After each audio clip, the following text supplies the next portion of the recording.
Inson tug'ilib o'sgan joyi uning vatani bo'ladi.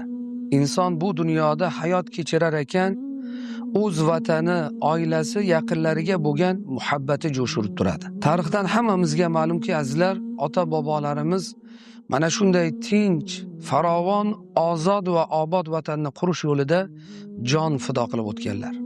Chunki vatanga bo'lgan muhabbat ularni mana shu yo'lda o'z jonlarini fido qilishgacha chorlagan.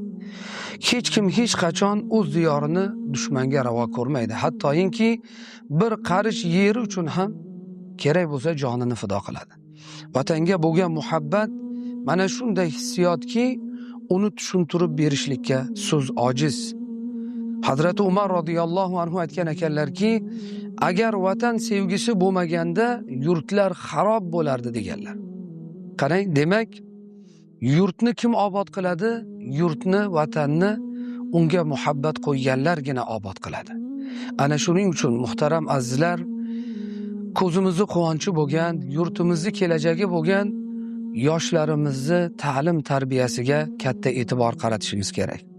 Xususan ularni vatanga muhabbatli qilib tarbiya qilishimiz kerak. Chunki yurtimizni kelajagi, vatanimizni himoyasi mana shunday yoshlarning qo'lida azizlar. Mana bu ulug' zotlar, Hazrati Umardek zotlarni muborak so'zlarini har birimiz hayotimizga tatbiq qilishimiz kerak.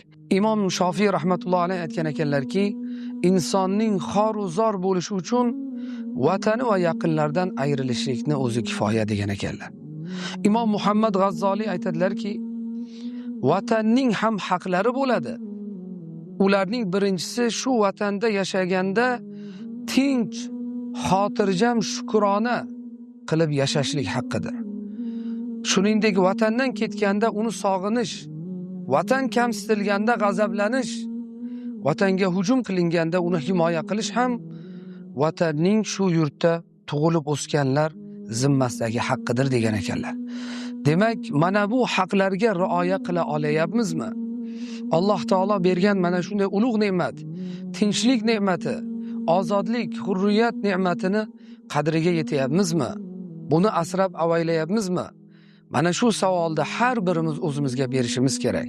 Va Alloh taoloning bergan bu buyuk ne'matini qadriga yetib, uni shukronasini ado qilib, o'zimiz va farzandlarimizni vatanparvar qilib voyaga yetkazadigan bo'lsak, inshaalloh vatan oldidagi burchimizni ado qilgan bo'lamiz.